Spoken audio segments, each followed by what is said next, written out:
Ce soir, je vais faire l'introduction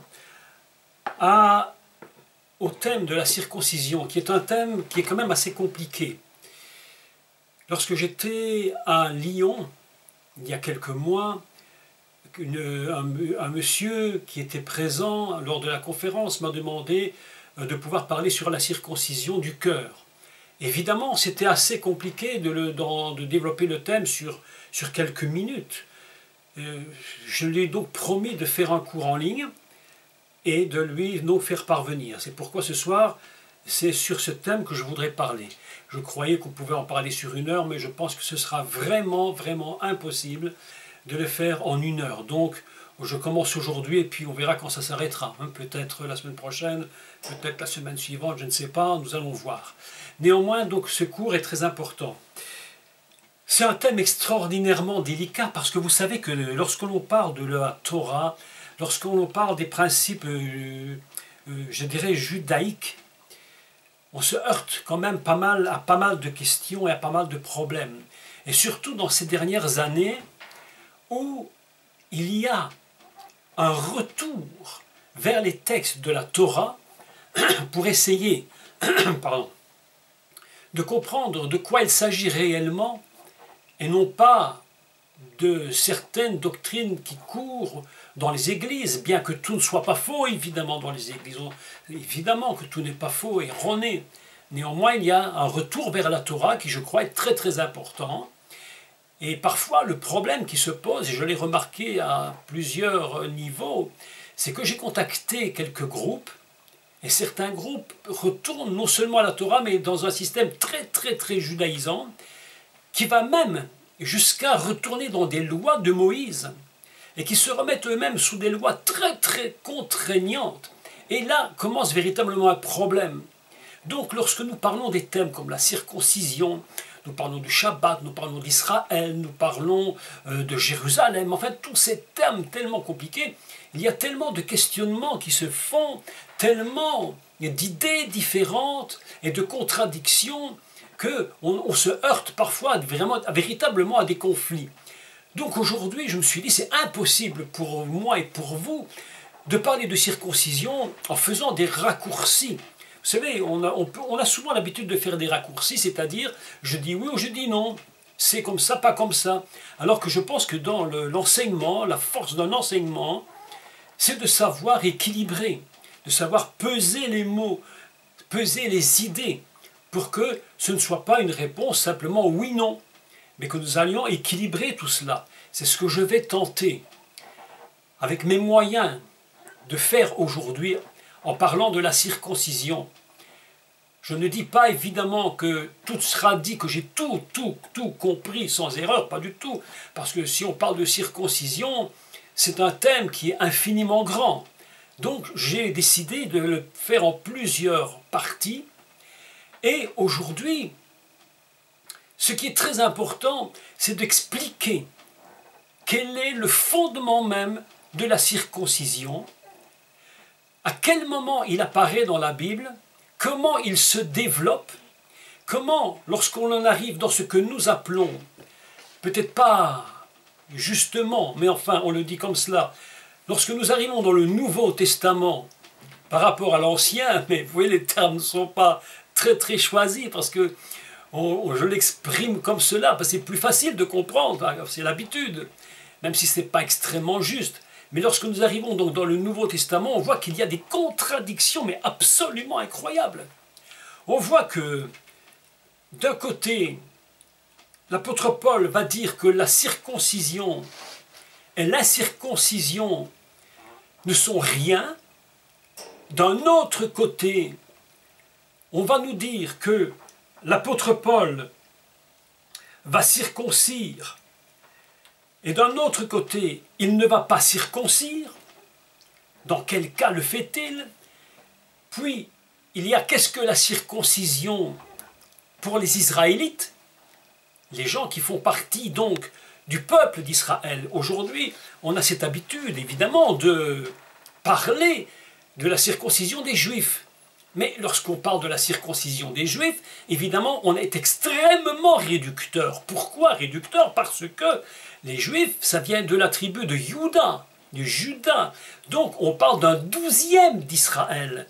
Mais il y a tous les autres encore, qui à l'époque étaient aussi des gens qui étaient donc circoncis parce qu'ils faisaient partie des enfants d'Israël. Donc la circoncision est extrêmement large au peuple d'Israël. Donc lorsque l'on parle de circoncision par rapport à une pensée juive, on est quand même encore assez loin de la réalité. Et j'expliquerai pourquoi. D'autre part, il y a la circoncision pour les non-juifs. Alors il y a plusieurs catégories. Je vais les citer doucement. Vous pouvez prendre note, comme ça vous permet aussi de réfléchir à la limite de m'écrire si vous avez trouvé des idées très intéressantes sur le thème. Il y a donc la circoncision pour, disons, les Juifs, le peuple d'Israël, et puis il y a cette circoncision que certains pratiquent alors qu'ils ne sont pas juifs. Puis il y a une circoncision qui est la marque d'une alliance dont nous allons parler. Puis il y a une circoncision qui, elle, peut être une marque de l'identité de ceux qui se réclament d'être juifs ou des tribus d'Israël. Puis, il y a ceux qui sont juifs et qui ne croient pas. Il y a ceux qui sont juifs et qui croient en Yeshua.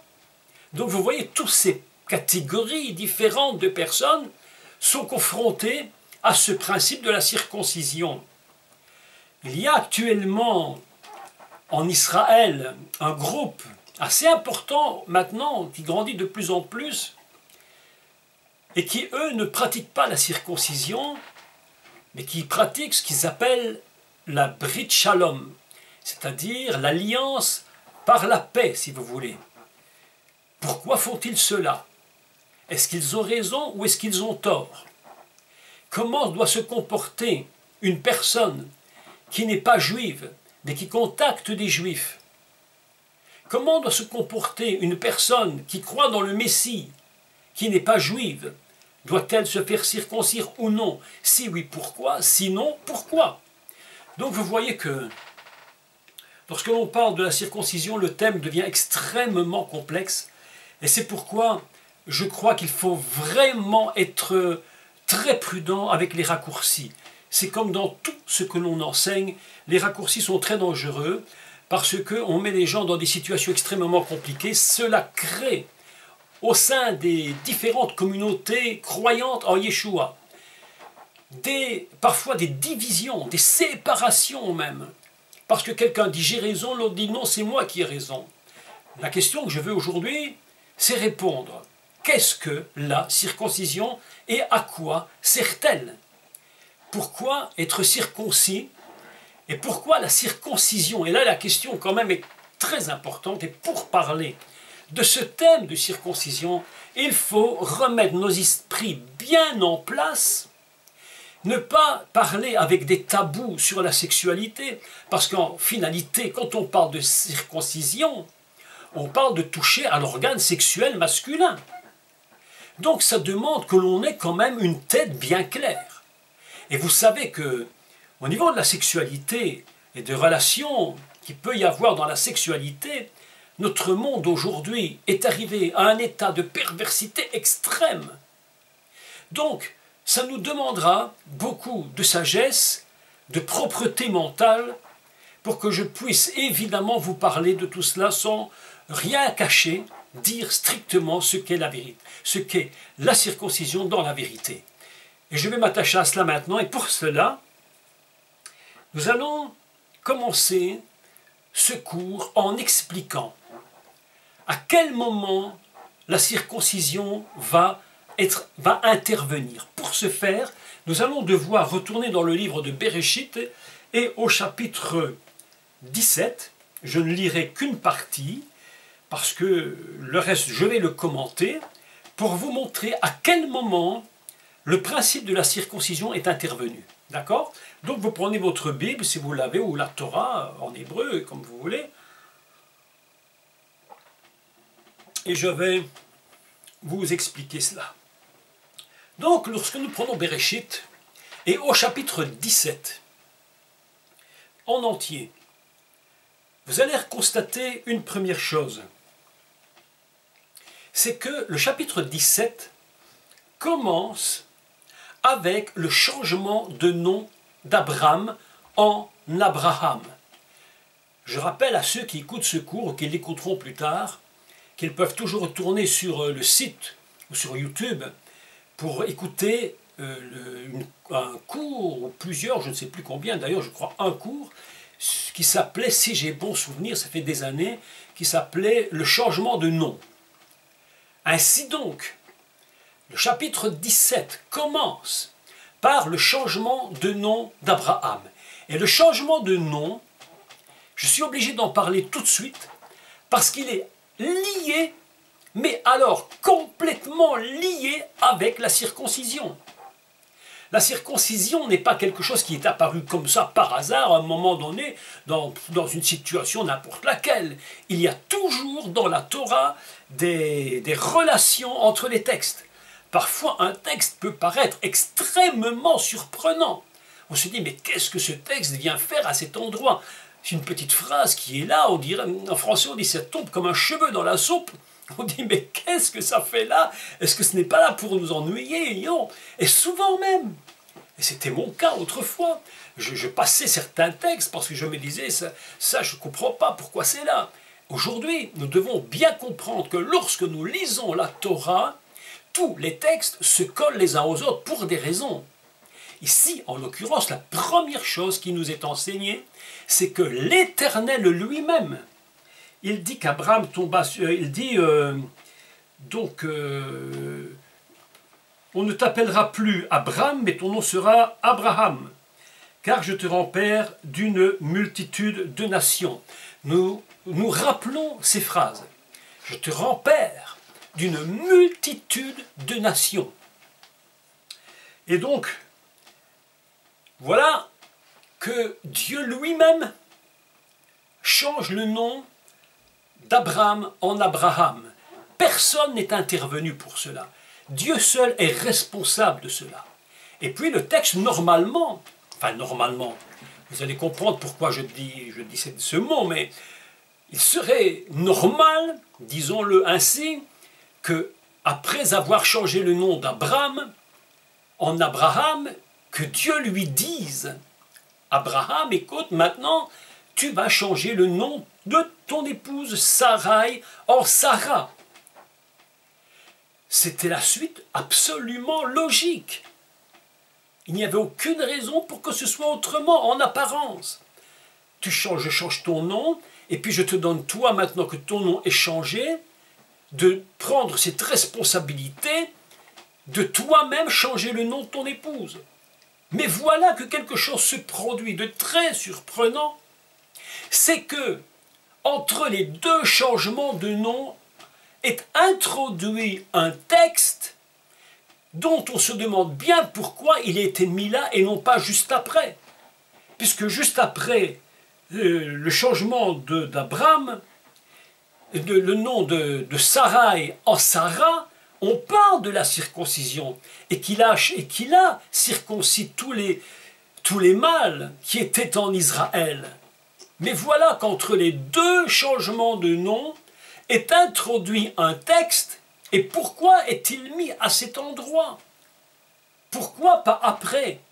Et c'est cela l'introduction au principe de la circoncision. Donc je lis avec vous le texte maintenant, et je vais doucement le commenter. Nous prenons donc Bereshit chapitre 17. J'espère que je ne vais pas trop vite pour que vous puissiez bien me comprendre. J'essaie de ne pas aller trop vite. Chapitre 17 et au verset 9. Dieu dit à Abraham, maintenant il s'agit d'Abraham et non plus d'Abram. On est passé dans un autre niveau. Abraham a reçu de Dieu la lettre ou le souffle divin. Il est donc dans une autre perspective. Dieu dit donc à Abraham, « Toi, tu garderas mon alliance. Écoutez bien les mots parce que c'est très très important les mots. Tu garderas mon alliance, toi et tes descendants après toi, selon leur génération. C'est ici mon alliance que vous garderez entre moi et vous, et ta postérité après toi. Écoutez bien chaque mot, parce que chaque mot ici doit être véritablement pesé dans une balance au milliardième de gramme, sinon on ne va pas pouvoir saisir. Tout mâle parmi vous sera circoncis. Vous allez voir que les mots utilisés ici, on est obligé de les lire en hébreu, parce qu'en français, ça ne nous dit rien, ça ne nous parle pas. Vous vous circoncirez, et ce sera un signe d'alliance entre moi et vous. C'est important. Donc l'alliance, surprenant que l'endroit où on va circoncire, qui est l'organe sexuel masculin, c'est pas un signe d'alliance entre l'homme et la femme, mais entre Dieu et l'homme. Surprenant quand même, hein? À l'âge de 8 jours, tout mâle parmi vous sera circoncis, selon vos générations, qu'il soit né dans la maison ou qu'il soit acquis à prix d'argent de tout fils d'étranger sans appartenir à ta race.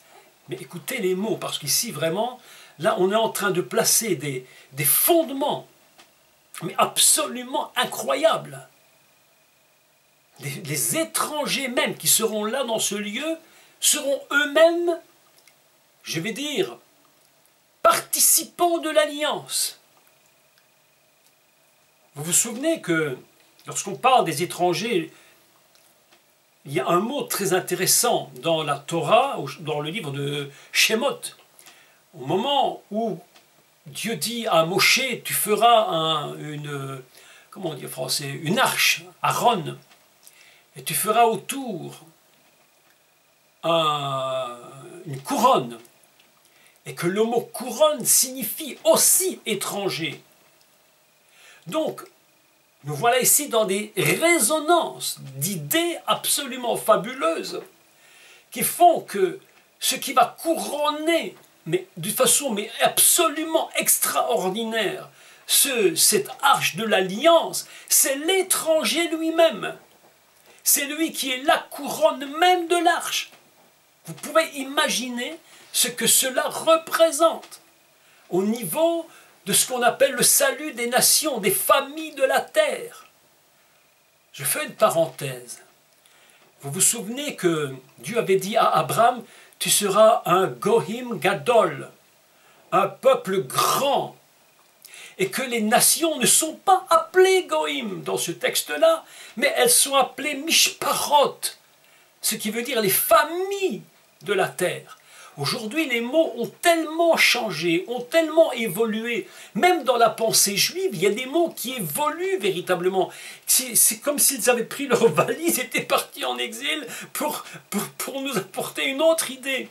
Alors qu'en réalité, le peuple fondamentalement d'Abraham s'appelle Goïm, Gadol, le grand peuple. Et que tous les autres qui seront unis à lui, qui vont sortir de lui, sont appelés Mishparot, des familles. C'est absolument important, même au niveau de ce que nous expliquons aujourd'hui concernant la circoncision. C'est pourquoi il est écrit qu'il soit né dans ta maison, ou qu'il soit acquis à prix d'argent de tout fils d'étranger sans appartenir à ta race. Voyons donc que l'alliance par la circoncision, lorsqu'il y a l'union avec Israël, nous parlons de la circoncision. Je rappelle au passage, tout simplement, que je suis en train d'introduire le texte. Je n'ai évidemment pas du tout répondu mais pas encore répondu un mot en ce qui se concerne l'alliance par la circoncision du cœur. Et c'est ça la question à laquelle je répondrai plus tard. Mais pour la comprendre, il faut d'abord placer des fondements. Donc nous constatons dans un premier temps, dans cette lecture, que la circoncision de l'alliance avec Dieu est fondamentalement construite, non pas seulement pour Israël, mais pour tous ceux qui seront nés même, et que dit le texte, écoutez, formidable, il dit qui ont été rachetés à prix d'argent. Là, ici, il y a un mot, mais absolument fabuleux, c'est le mot argent. Parce que vous devez vous souvenir que lorsque la construction du tabernacle a été faite, les bases qui soutenaient les piliers du tabernacle étaient faites avec l'argent du rachat. Est-ce que vous croyez que c'est par hasard? Mais pas du tout. Tout c'est en train de s'imbriquer l'un dans l'autre. C'est un immense puzzle de milliards de pièces qui s'unissent les unes dans les autres. Et voilà qu'on apprend que c'est à prix d'argent, qu'on a acheté même des fils, et que ces fils qui ont été achetés eux-mêmes participeront à l'alliance par la circoncision. Je continue la lecture, vous voyez comment on avance très lentement, mais il faut placer les bases. Verset 13. On devra circoncire celui qui est né dans la maison et celui qui est acquis à prix d'argent. Et mon alliance sera dans votre chair, une alliance pour toujours. Un mâle, un circoncis, qui n'aura pas été circoncis dans sa chair, sera exterminé du milieu de son peuple, il aura violé mon alliance. Cette finale est terrifiante, parce qu'en réalité, on se rend compte que la loi est sans pitié. C'est ce que Paul dit. La loi est sans pitié. Paul va faire des enseignements absolument fantastiques concernant la loi qui produit la mort et la grâce qui produit la vie. Et tout le symbole, toute l'histoire de la, j'allais dire,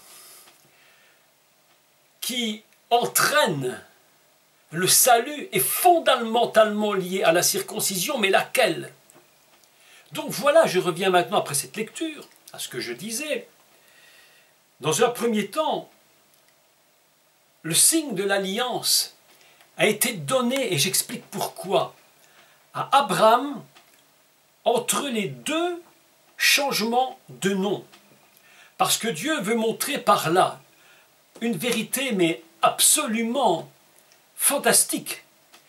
C'est qu'il n'y a aucune promesse qui s'accomplit s'il n'y a pas l'alliance qui va marquer la chair et qui sera le signe que Dieu et le peuple et son peuple sont unis ensemble pour produire la promesse qui avait été faite à Abraham lorsqu'il n'était pas circoncis.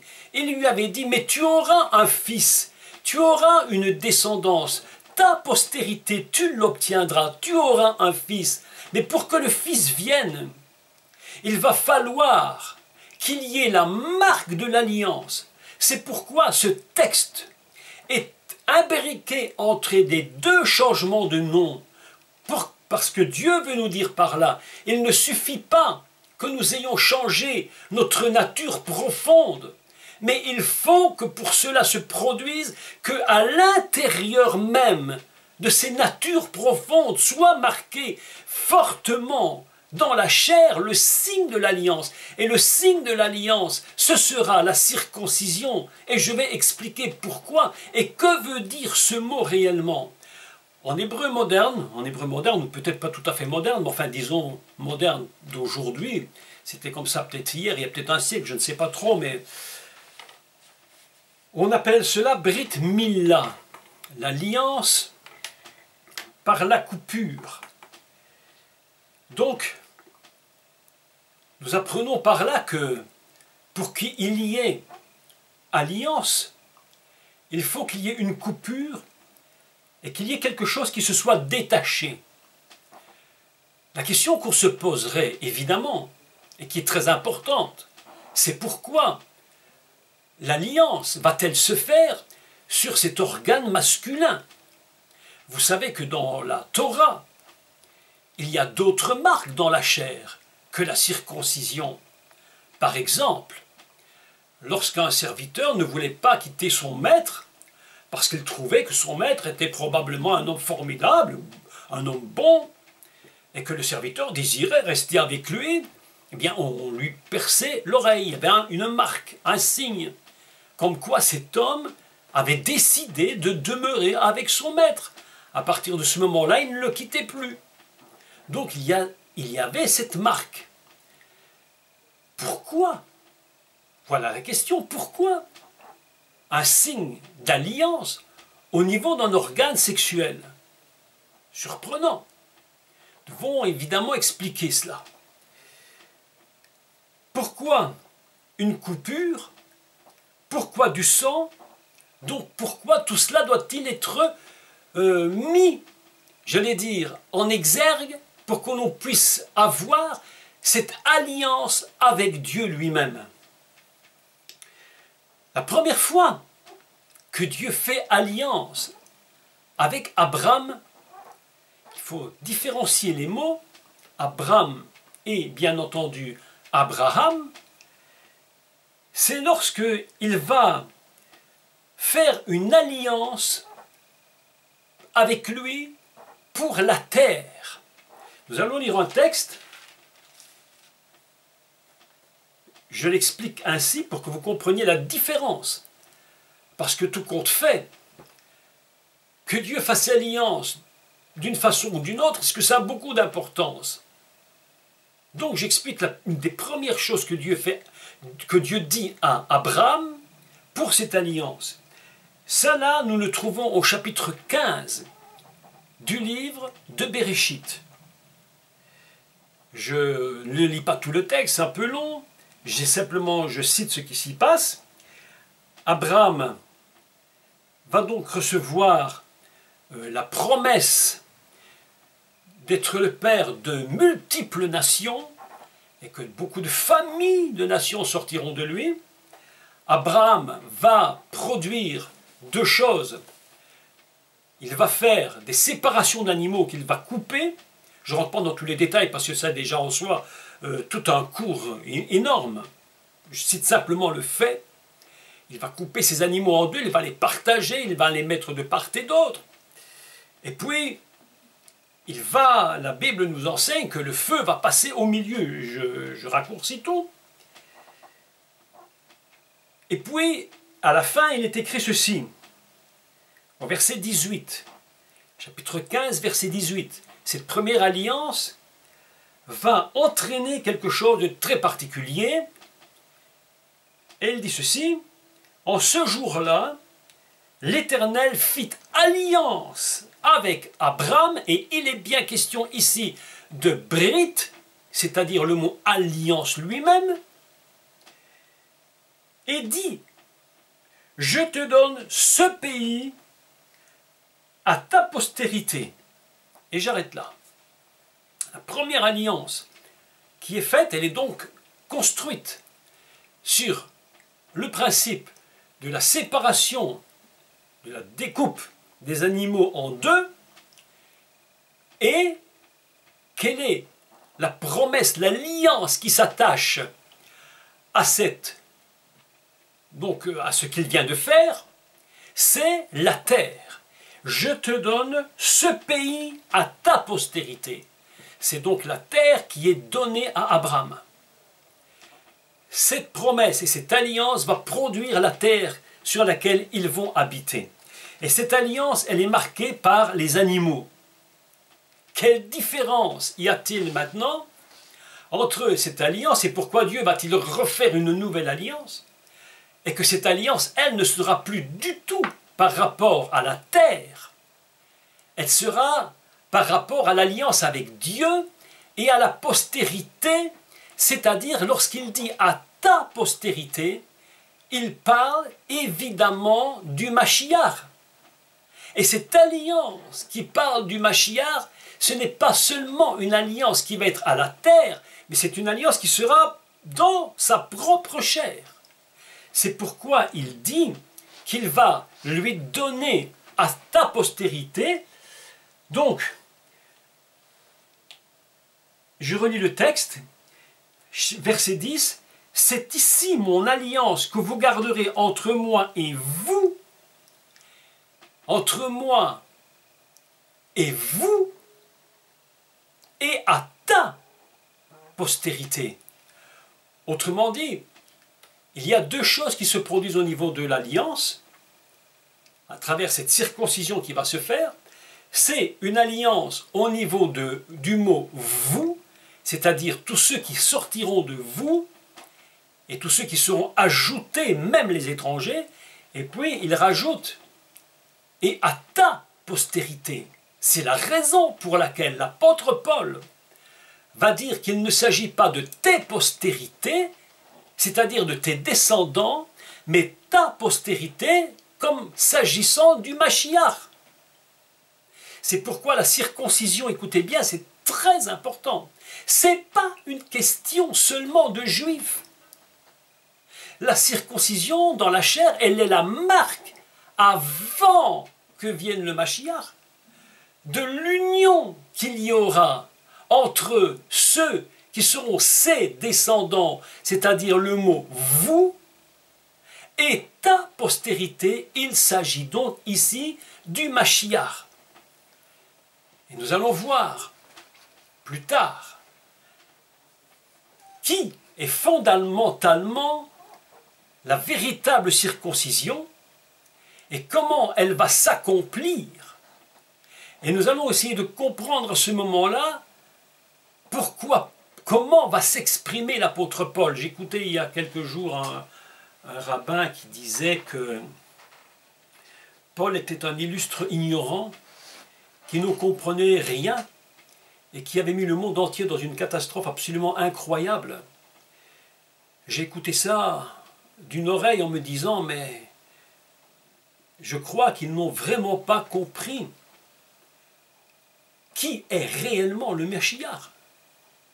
Parce que si Paul était un ignorant, je rappelle au passage toujours que Paul était un très très grand rabbin, un homme extrêmement érudit. Plus érudit, il le dit lui-même, que beaucoup de sa race, de sa génération, dans son temps. Paul est un homme extrêmement intelligent. Mais lorsqu'il a eu la révélation de qui était le Mashiach, il a compris ce que ça représentait. Je me pose la question aujourd'hui, et je dis ceci, écoutez-moi, je vais mettre un peu les pieds dans le plat, mais laissez-moi les mettre, si vous le voulez. Puis si vous ne le voulez pas, je ne peux rien y faire, je vais quand même les mettre dans le plat. Faisons très attention, et je dis ça à chacun, de toute personne qui m'écoutera, et qui aiment étudier la Torah, et qui vont dans un excès du judaïsme, qui veulent retomber dans la loi de Moïse, faites attention d'oublier par un excès de zèle qui est réellement le Mashiach. Parce que si nous ne comprenons pas vraiment qui il est, eh bien nous allons facilement tomber dans un excès et ainsi retourner dans les lois mosaïques. Ce sera le thème, évidemment, de tous mes enseignements prochains. Attention à comprendre réellement qui est le Mashiach. Il a eu quelque chose de particulier en Israël, et dans le monde et dans l'univers entier. Donc, je reviens à ce que je disais. L'alliance d'Abraham, elle est pour la terre. Et là, il y aurait évidemment beaucoup à dire parce que concernant Israël et la terre d'Israël, elle est faite sur le nom de Abraham Et Dieu lui fait cette promesse de la terre, mais lorsqu'on parle à Abraham, lorsque la lettre divine descend, sur Sarai pour être Sarah, là, la promesse ne se fait plus hors de lui, elle se fait en lui. C'est pourquoi la circoncision ne se fait pas par un signe ou des signes extérieurs, mais la circoncision qui va engendrer l'idée messianique fondamentale ne peut se faire qu'à l'intérieur de l'homme. Elle ne peut être marquée que dans sa chair. Et pourquoi est-ce que l'alliance est faite sur ce qu'on appelle Zahar? Vous savez que Zahar, on en dit souvent, Zahar ou Nekeva, le mâle et la femelle. Je fais au passage toujours des petits rappels, parce que c'est intéressant pour ceux qui se connectent pour la première fois ou qui n'ont pas entendu cela. Pour les autres, ce n'est que rappel, évidemment. Mais Zahar, qui veut dire le mâle, signifie également la mémoire. Je me souviens. Nekeva vient de la racine hébraïque qui va se dire Nekev, qui est un trou. C'est-à-dire qu'il va recevoir la semence. La femme est faite pour recevoir la semence. Vous savez, l'hébreu, c'est pas n'importe quoi. C'est une langue extraordinaire, mais extraordinaire, vraiment extraordinaire. Les mots que Dieu a utilisés ont été tellement choisis, tellement calculés, tellement bien pesés dans la balance divine. C'est pourquoi on va faire la circoncision sur le mâle, c'est-à-dire sur celui qui a de la mémoire. Alors vous me direz, mais la femme aussi a de la mémoire, bien évidemment. Mais fondamentalement, le mot Zahar, c'est la racine de la mémoire. Donc il faudra que ce soit l'homme qui puisse contenir lui-même cette mémoire. Et où la contenir le plus, si ce n'est sur la partie de son corps qui représente le plus sa masculinité. C'est pourquoi, lorsque nous parlons de circoncision, il faut savoir de quoi on parle. C'est très très important. Vous circoncirez chaque mâle. Lorsqu'il est dit cela, ici, le mot utilisé, c'est un mot qu'on dit immol. Vous circoncirez. C'est une forme hébraïque, une conjugaison hébraïque avec un « et » devant le verbe, qui dit « vous ferez la chose ». Être circoncis, c'est ainsi. Vous circoncirez, c'est-à-dire vous couperez. Il faut dire que « mol » signifie « couper ». Donc,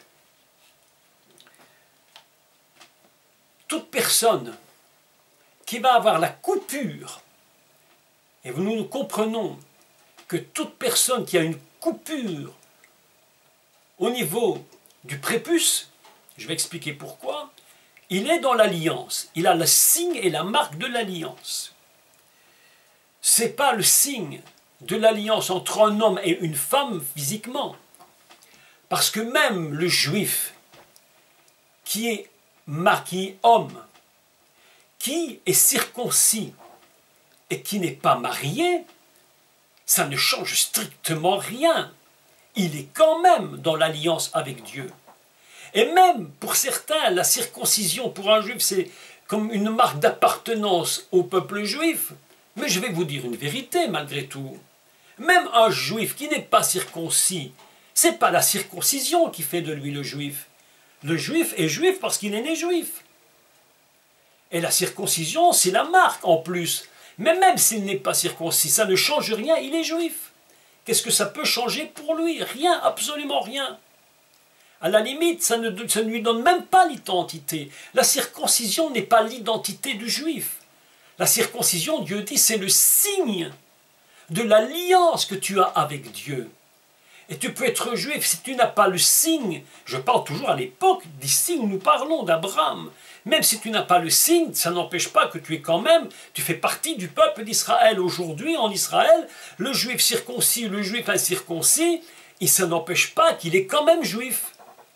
Mais pour certains, c'est très important, la circoncision, parce on va même jusqu'à oublier que la circoncision, c'est le signe de l'alliance. Pour certains, ce n'est qu'un signe d'une appartenance à une ethnie qui s'appelle les Juifs. ou Israël. Alors que dans la Bible, fondamentalement, Dieu dit ce n'est pas ça du tout. Fondamentalement, la circoncision, c'est le signe de l'alliance avec Dieu. Donc, jusque-là, évidemment, Dieu ne nous a toujours pas dit en quoi ça consiste.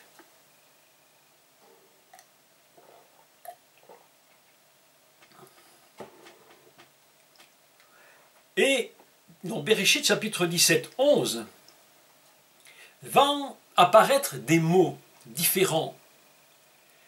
Et il est écrit donc, vous vous circoncirez et ce sera un signe d'alliance entre moi et vous.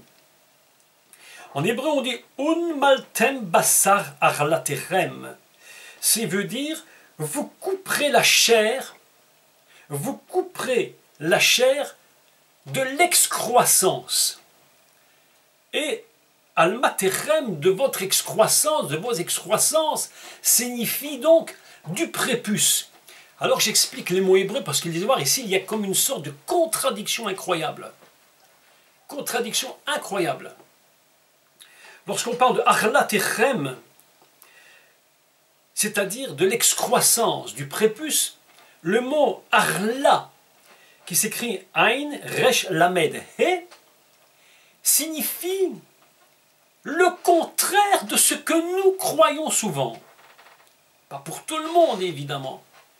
Mais souvent, nous avons une idée de circoncision, l'alliance. Mais en fait, la circoncision, c'est d'enlever quelque chose dont la racine du mot signifie souvent le contraire de ce que nous croyons.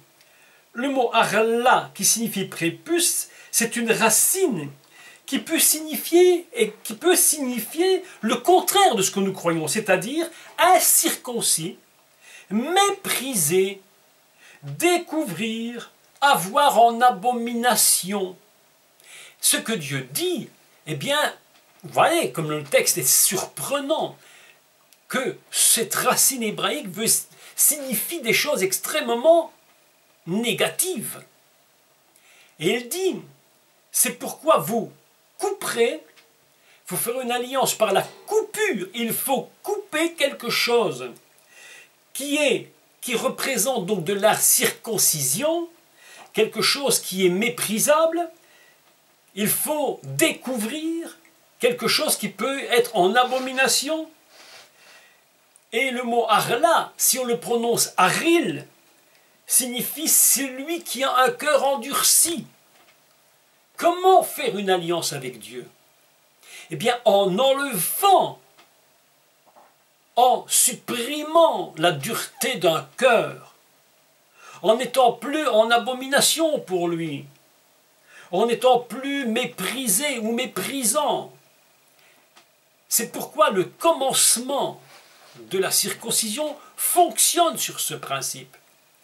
Couper, mila, brit mila, l'alliance par la coupure. Ce n'est pas l'alliance par l'addition, c'est l'alliance par la soustraction. Je me lie par soustraction. Est-ce que vous imaginez une seconde, si nous ramenions, et ça me vient comme ça à l'esprit maintenant, parce que ça me passe dans la tête, si nous faisions entre mari et femme l'alliance, et en général, qu'est-ce que l'on fait? On fait une alliance par addition. Écoutez mon raisonnement. Je t'épouse et tu m'épouses. Nous nous ajoutons l'un à l'autre. Nous allons nous unir, nous allons nous ajouter. C'est cela l'idée. Mais si nous partions du principe que l'alliance entre un homme et une femme, c'est une alliance par soustraction, mais je vous dis que ce sera un peu plus compliqué. Pourquoi? Parce que je suis obligé de perdre quelque chose pour pouvoir gagner l'autre. Et celle qui est devant moi va devoir soustraire des choses d'elle-même pour venir vers moi et qu'elle soit à moi dans l'alliance.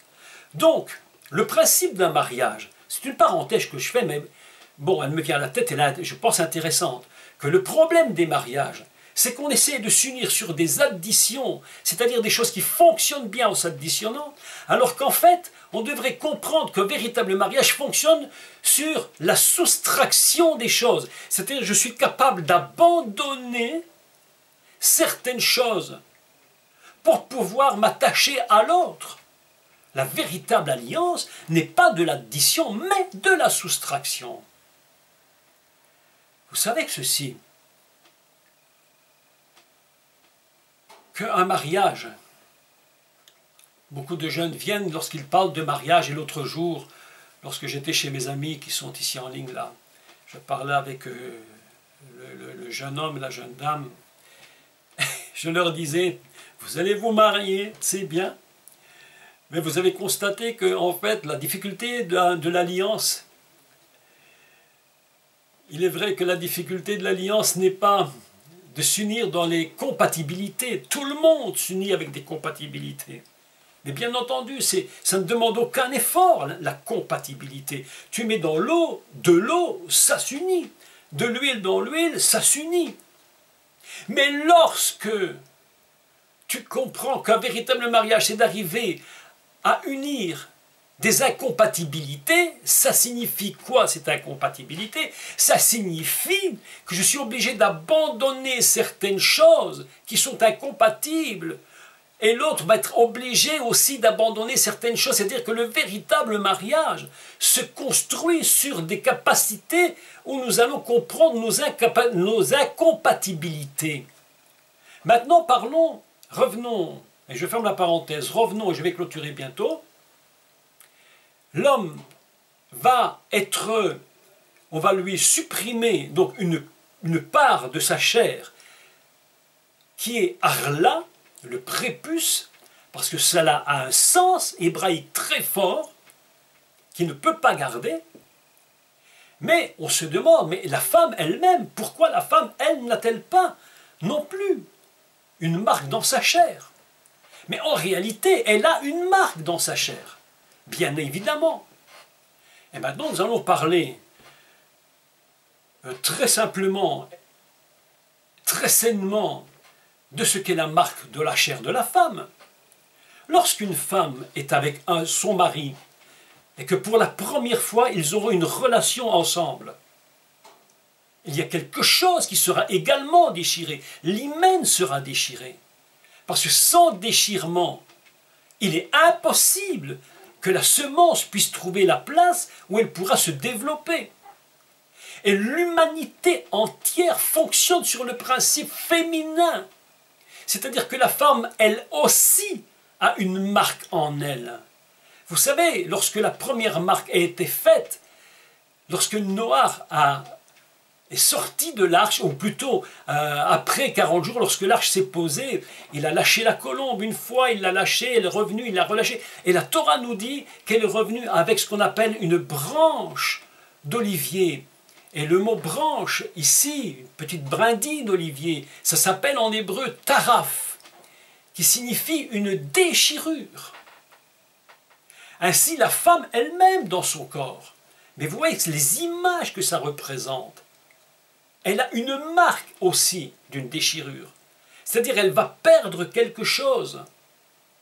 Elle est capable de perdre pour s'unir.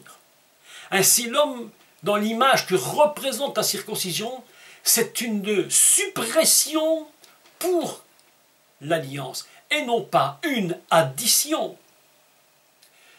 Alors voilà, en quelques 50 minutes, une introduction, je dirais, sur ce que représente le commencement d'une compréhension de ce que représente la circoncision. La semaine prochaine, je vous explique pourquoi la circoncision se fait sur l'organe masculin et pourquoi pas ailleurs. Quelle en est la raison? J'ai donné une première partie, la semaine prochaine ce sera la suite où je vais vous expliquer cela. Puis nous allons expliquer le développement de la circoncision et où se trouve cette véritable circoncision et que représente celle qui est faite sur cette terre. Et nous allons progressivement avancer jusqu'à ce que nous comprenions les paroles de Paul qui sont absolument contradictoires, et je comprends que beaucoup de rabbins lèvent les bras au ciel en disant « Sacrilège, Paul n'a rien compris !» Alors qu'en réalité, Paul a tout compris. Mais il faut passer dans une dimension nouvelle. Donc ce sera le thème de notre prochain cours, mardi prochain, circoncision deuxième partie.